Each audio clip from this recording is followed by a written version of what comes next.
അടഞ്ഞുകിടന്ന railway gate മുറിച്ചു കടന്ന് മുഹമ്മദിനെ മാറോടണച്ചോടുന്ന ഷാക്കിറിന്റെ കാഴ്ച കണ്ടു നിന്നവരുടെ നെഞ്ചിൽ നോവായിരുന്നു. ഒരു ജീവൻ രക്ഷിക്കാൻ ഒരു മാധ്യമപ്രവർത്തകൻ നടത്തിയ ശ്രമം പക്ഷേ വെറുതെയായി. മുഹമ്മദിനെ രക്ഷിക്കാനായില്ല.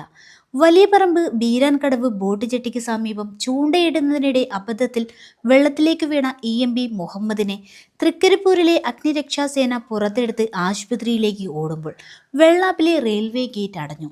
ശനിയാഴ്ച ഉച്ചയ്ക്ക് 12 മണിയോടെയായിരുന്നു സംഭവം. കാസർഗോഡ് ഭാഗത്തേക്കുള്ള വന്ദേ ഭാരതിനു വേണ്ടിയാണ് ഗേറ്റ് അടച്ചത്.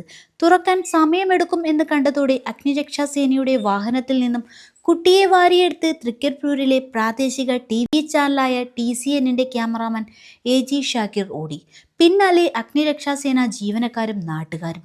മറുഭാഗത്തെ ഗേറ്റിനു പുറത്ത് നാട്ടുകാർ കുട്ടിയെ ഏറ്റുവാങ്ങി ഓട്ടോയിൽ കയറ്റി ആശുപത്രിയിൽ എത്തിച്ചു. ഒരു നാട് മുഴുവൻ ഒരു നിമിഷം ഒരുപോലെ പ്രാർത്ഥിച്ച ഒരു നിമിഷമായിരുന്നു അത്. പക്ഷേ മുഹമ്മദ് മരിച്ചിരുന്നു. 5 മിനിറ്റോളം റെയിൽവേ ഗേറ്റിൽ നഷ്ടപ്പെട്ടു. ഗേറ്റ് അടഞ്ഞില്ലായിരുന്നെങ്കിൽ ഒരു പക്ഷേ ജീവൻ രക്ഷിക്കാമായിരുന്നു എന്ന് ചിലരെങ്കിലും കരുതുന്നു. സ്വന്തം ജീവൻ അവഗണിച്ച് ഓടിയിട്ടും രക്ഷിക്കാനായില്ലല്ലോ എന്ന നിരാശയിലാണ് ഷാക്കിർ. കുട്ടി അപകടത്തിൽപ്പെട്ട വിവരം ശേഖരിക്കാൻ ബീരാൻകടവിലേക്ക് പോകുകയായിരുന്നു ഷാക്കിർ.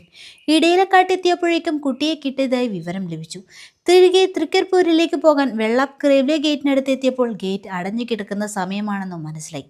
അപകടത്തിൽപ്പെട്ട കുട്ടിയെ കൊണ്ട് വരുന്നുണ്ടെന്നും അടക്കരുതെന്നും ഷാക്കിർ ഗേറ്റ്മാനോട് അഭ്യർത്ഥിച്ചു. പക്ഷേ വന്ദേ ഭാരത് ആയതിനാൽ തുറക്കാനാകില്ലെന്നും ക്ഷമാപണത്തോടെ ഗേറ്റ്മാൻ പറഞ്ഞു. ഗേറ്റിന്റെ മറുഭാഗത്ത് ഒരു കുടുംബം ഓട്ടോറിക്ഷയിൽ വരുന്നുണ്ടായിരുന്നു. വിവരം പറഞ്ഞ് അവരെ അതിൽ നിന്നും ഇറക്കി ഷാക്കിർ ഓട്ടോ തയ്യാറാക്കി നിർത്തി. അപ്പോഴേക്കും അഗ്നിരക്ഷാസേനയുടെ വാഹനം എത്തി. ഇതോടെ കുട്ടിയെ എടുത്ത് മറുഭാഗത്തേക്ക് കുതിക്കുകയായിരുന്നു.